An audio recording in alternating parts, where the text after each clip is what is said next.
के पुण्यार्चक हैं। श्रीमान संजीव जैन, श्रीमती शिल्पा जैन, खुशी जैन, दर्शिका जैन, बी गांधीनगर, मुरादाबाद। विश्व पटल पर जैन धर्म की प्रभावना करने वाली ममता की साक्षात प्रतिरूप परम पूज्य गुरु माँ आर्य का रत्न 105 श्री सृष्टि भूषण माता जी के आशीर्वाद से सिद्ध क्षेत्र, अतिशय क्षेत्र एवं महानगरों में सेवा के पुनीत कार्य भी किए जा रहे हैं। अनेक आध्यात्मिक पुण्य के कार्य, साधुओं के आहार, विहार, औषधि एवं उपकरण आदि की व्यवस्थाएं सुचारू रूप से कई वर्षों से की जा रही है। महीने में 2 दिन 3 दिन नहीं चलता, पूरे 365 दिन चौका चलता है। और पहली व्यवस्था तो ये थी कि साधु पहाड़ पे भी जाता था तो वहाँ से आटा आदि की व्यवस्था है, जो भी सामग्री साधु को चाहिए होती तो पहाड़ पे भी जाती सामग्री जाती थी और वहाँ पर साधु को चौका आदि लगता था। ये बीड़ा उठाया, उनका ये मिशन है कि हर क्षेत्र पर साधुओं की त्यागी वृत्तियों के आहार की संपूर्ण व्यवस्था हो। पूज्य आर्यिका माँ सृष्टि भूषण माता जी की अनुकंपा कृपा जगत के अनेक जीवों पर बनी हुई है और जहाँ भी माता जी की दृष्टि पड़ती है, जहाँ भी किसी प्रकार से पीड़ित परेशान लोग दिखाई देते हैं, माता जी के माध्यम से उनकी किसी न किसी प्रकार से सहयोग की जाता है। साथ ही सामाजिक सेवा के भी कार्य समिति द्वारा कार्यरत है। बच्चों की शिक्षा, गरीबों की सहायता, वृद्ध एवं असहाय लोगों को आश्रय दिया जाता है। गौ संरक्षण एवं संवर्धन के लिए गौशाला का निर्माण एवं चारा जैसे सराहनीय कार्य किए जा रहे हैं। देर न करें, आज ही जुड़ें ऐसे महापुण्य के कार्यों से। 1 लाख से अधिक राशि देकर संरक्षण आदि पद प्राप्त कर सकते हैं। साथ ही छोटी राशि दान करके भी पुण्यार्जन कर सकते हैं। आप अपनी दान राशि दिए गए निम्नलिखित बैंक खाता विवरण में जमा करा सकते हैं। अधिक जानकारी हेतु संपर्क सूत्र। लोग कहते 100 साल जियो, हमने कहा 100 साल जी कर भी क्या करोगे? 100 साल भी तो बाद जाना पड़ेगा। सब लोग आशीर्वाद मांगते, माता जी आशीर्वाद दो कि ये 100 साल जिए। हमने कहा 100 साल की बद्दुआ क्यों देते हो? किसी का जीवन 2 दिन का भी 100 साल से अच्छा काम करता है और किसी का 100 साल का जीवन भी बेकार चला जाता है। महावीर स्वामी 72 साल में जो काम कर गए, यहाँ लोग 82 साल में नहीं कर पा रहे। और हर आदमी को चिंता है मेरा नाम चले, मकान हो, गाड़ी हो, प्रतिष्ठा हो, राष्ट्रपति से पुरस्कार हो, चाहे कोई डिग्रियां हो। क्यों चाहिए अपन को? कि दुनिया में नाम हो। अरे दुनिया में नाम तो ऐसा हो जाएगा जो अपने आप में सुखी नहीं हुआ, किसी दूसरे को सुखी नहीं कर सकता है। जो अपने आप में संतुष्ट नहीं है वो दूसरों को क्या संतुष्ट करेगा? क्योंकि हमारे जीने की शैली गलत है। हमने संसार में सुख खोजा है, जबकि संसार में सुख नहीं होता है। जो संसार विशेष सुख होता, तीर्थंकर क्यों त्यागे, काहे को शिव साधन करते, संयम सो अनुरागे। आपको पता है संसार में सुख नहीं है, लेकिन सुख खोजने की कला आना चाहिए। कीचड़ को हम इकट्ठा कर लें तो कीचड़ से, आपको पता है, कमल नहीं खिलते। कीचड़ अकेला इकट्ठा कर लें तो नहीं, लेकिन कीचड़ से ही कमल खिलता है। यदि तालाब में कीचड़ भी हो तो कमल खिल जाता है, और घर में लाकर कीचड़ इकट्ठा कर लो तो कीचड़ से कुछ होने वाला। गोबर की खाद से पौध अच्छी आती है, फसल अच्छी आती है, लेकिन एक कमरे में गोबर इकट्ठा कर लो तो फसल आएगी क्या? क्योंकि पहले तो बीज डालने पड़ते हैं। पहले बीज हमको डालने पड़ते हैं, उसके बाद भूमि देखना पड़ती है, क्योंकि बीज डाल दो अकेले से खेती नहीं होती है। बहुत लोग बीज डालते हैं, लेकिन बीज अकेले से खेती होती तो हो जाती, लेकिन कुछ बीज डाले जाते हैं वो पत्थरों पर पड़ जाते हैं तो कुछ नहीं होते हैं, कुछ भूमि में पड़ जाते हैं, लेकिन लोगों की पगडंडी होती है तो आते हैं और मुरझा जाते हैं। और कुछ होते हैं कि बाढ़ नहीं लगाई हो तो क्या होते हैं, बाढ़ नहीं लगाई हो तो जानवर खा जाते हैं। यदि लगाई हो सब तो भी कभी कभी बाढ़ आ जाती है, कभी सूखा पड़ जाता है, कभी बारिश हो जाती है, लेकिन सबसे सुरक्षा करके यदि सही ढंग से खेती की जाए तो क्या होता है? सही ढंग से खेती की जाए तो फसल अच्छी आती है। हमारे जीवन में भी हर आदमी दुखी है। आज कहता है माता जी पापी सुखी है, पुण्यात्मा दुखी है। कुंद स्वामी बहुत अच्छी बात कहते हैं रहनसार में कि पापी कब तक दुखी है, पापी कब तक दुखी है या सुखी है, इस बात का गारंटी क्या है? जब तक उसके पूर्व कर्मों का उदय है, जब तक तेरे पुण्य का बीता नहीं करार, तब तक तुझको माफ है। अवगुण करो, जब तक आपके पुण्य कर्म का उदय है तब तक आप गुनाह करो, आपको पता नहीं चलेगा। लेकिन जिस समय आपके पाप का घड़ा भर जाएगा, फिर आप लाख कोशिश करना, सुख नहीं मिलेगा। इसलिए हमारे यहाँ का बने जहाँ तक इस जीवन में औरों का उपकार करो। यहाँ पर कोई मुस्कुरा रहा हो, कोई प्रेम से बात कर रहा हो, बोले राग है, राग है। अरे राग भी दो तरह का होता है, एक प्रशस्त राग है, एक अप्रशस्त राग है। एक मोह युक्त राग है, एक स्नेह युक्त राग है। जो मोह युक्त राग है उसमें अपना काम बनता और भाड़ में जाए। अपना काम बनना चाहिए। सैकड़ों लोगों के गले कटते हो, बुराइयां होती हो, घर बिगड़ते हो, हमें कोई दिक्कत नहीं है। लेकिन धर्मात्मा होता है, सोचता है इस घर को क्या बनाना, उस दर को बना लो जहां से घर बनाने की जरूरत नहीं पड़ती है। वो अपने आप को मंदिर बना लेता है, वो अपने आप को सुंदर बना लेता है।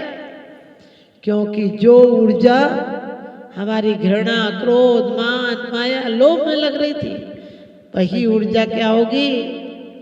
आत्मोन्मुखी हो जाएगी तो क्या क्षमा, प्रेम, करुणा, दया बन जाएगी।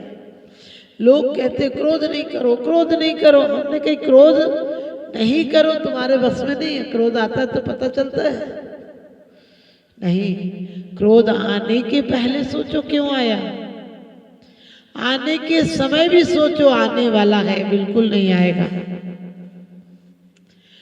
आने यदि आ भी गया, आने के बाद सोचो कि इसका परिणाम क्या हुआ। कितनी देर को आ गया, लेकिन जमाने के रिश्ते बिगाड़ गया।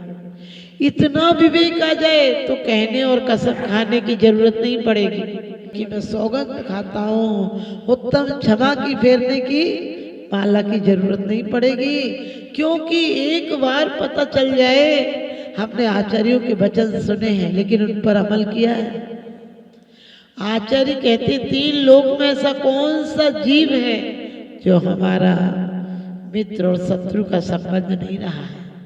फिर हम किससे मित्रता करेंगे? अब आप कहोगे ये तो धर्मात्मा वाली बात है।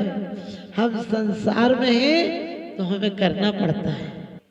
लेकिन आचार्य कहते हैं संसार में भी तुम्हें करना पड़े तो कैसे करो?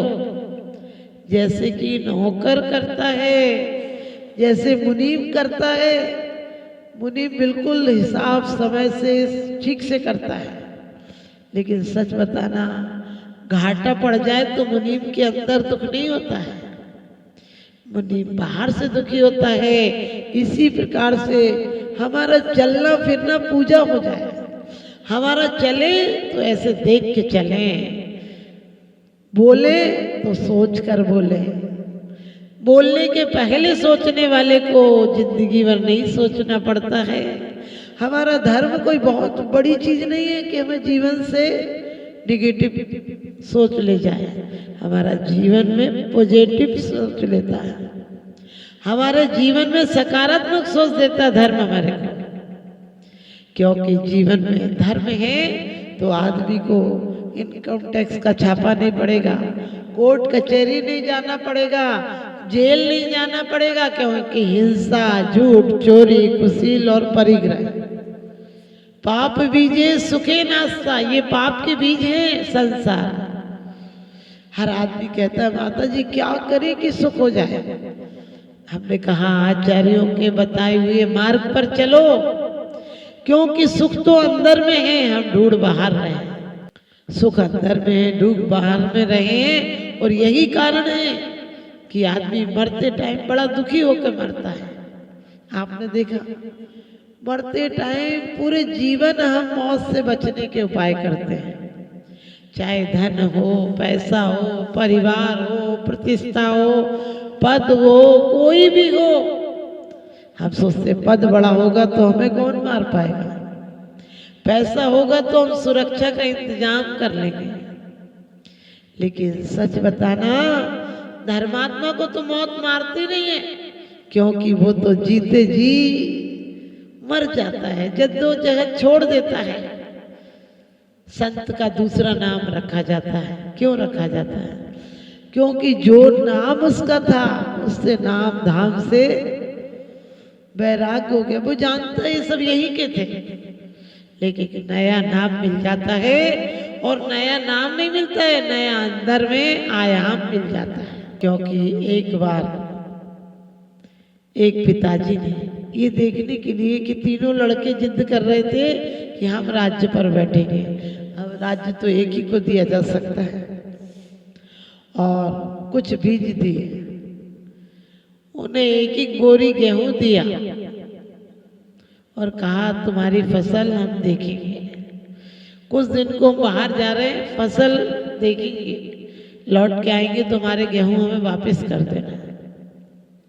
और 100-100 रुपए दिए कि तुम लोग अपना घर सजा के रखना, अपना घर सजा के रखना। 3 बेटे थे, तीनों को 100-100 रुपए दिए और एक एक बोरी गेहूं दिया। एक बेटे ने सोचा पिताजी ने यही गेहूं मांगा है, इससे उसे लगा, उन्होंने कहा था गेहूं आऊंगा तो वापस ले लूंगा, लेकिन समझ का फेर था। उसने गेहूं को लिया और एक बक्से में डाल दिया। दूसरे ने कहा कि पिताजी ने कहा गेहूं वापस लूंगा, तो जब आएंगे तब एक बोरी गेहूं दे दूंगा, लेकिन उसने पत्थरों पर ऐसे फेंक दिया कि इस बोरी का गेहूं का क्या करूंगा, जब आएंगे तो दूसरा दे दूंगा। लेकिन तीसरे बेटे ने सोचा पिताजी का दिया हुआ गेहूं है, ऐसे बर्बाद नहीं करना है।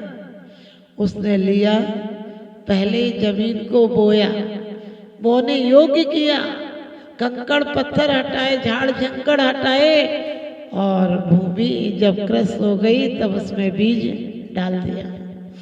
और पिताजी कोई 3 साल बाद लौटे और कहा कि वो गेहूं वापस करो।